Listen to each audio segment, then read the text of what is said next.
పాపం మళ్ళీ ఆశలు ఫస్ట్‌లో అడియాసలవుతాయి గానీ, తర్వాత బుజ్జి చేసిన పనికి అసలిక నిక్కీకి మాట లేకుండా పోయింది.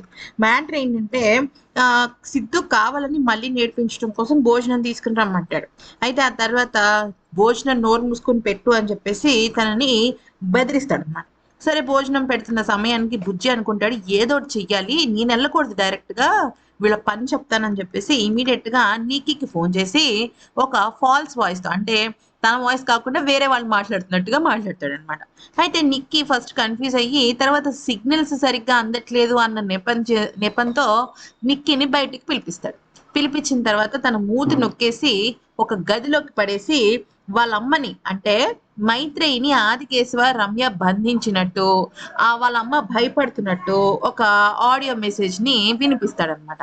వినిపించేసరికి నిక్కీ వణికిపోయి ఇప్పుడు నేను ఏం చేయాలి అంటే నువ్విప్పుడు సిద్ధుకి ఫోన్ చేసి నేను చెప్పినట్టు చెప్పమనాలని చెప్పేసి అంటే సిద్ధుకి ఫోన్ చేసి సిద్ధు నువ్వు మల్లితోనే భోజనం చెయ్యి తను నీ భార్య కదా నీకోసం కష్టపడి తీసుకొచ్చింది తను నువ్వు తినకపోతే తను ఫీల్ అవుతుంది అంటే సిద్ధుకి దిమ్మ తిరిగిపోద్ది అనమాట. ఏంటిది ఇలాగ మాట్లాడుతుంది అనేది నీకేమైంది నిక్కి అంటే నువ్వు నీ పద్ధతి నాకు నచ్చట్లేదు నీ భార్యతో నువ్వు తినాలి నాతో తింటానంటావేంటి తిను తిను తిను అంటూ బలవంతం చేస్తుంది. అయితే ఇక ఆ తర్వాత మల్లితో తిననని మొరాయిస్తుంటే నిక్కీ వచ్చి తిను సిద్ధు తిను సిద్ధు అని చెప్పేసి బలవంతంగా కూర్చోపెట్టి తినిపిస్తుంది. మొత్తానికి తినేస్తాడు సిద్ధు ఏడుస్తున్నా నవ్వుతున్నా.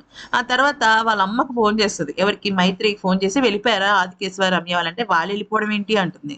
అదేంటి వాళ్ళు నిన్ను వచ్చి బెదిరించారు కదా బుజ్జి నన్ను బెదిరించాడు నీ మాటలు వినిపించి అంటే వాడేదో టెక్నాలజీ వాడాడు నువ్వు లండన్ నుంచి వచ్చిందని నీకు ఆ మాత్రం బుద్ధి లేదా అని చెప్పేసి తిడుతుంది అనమాట.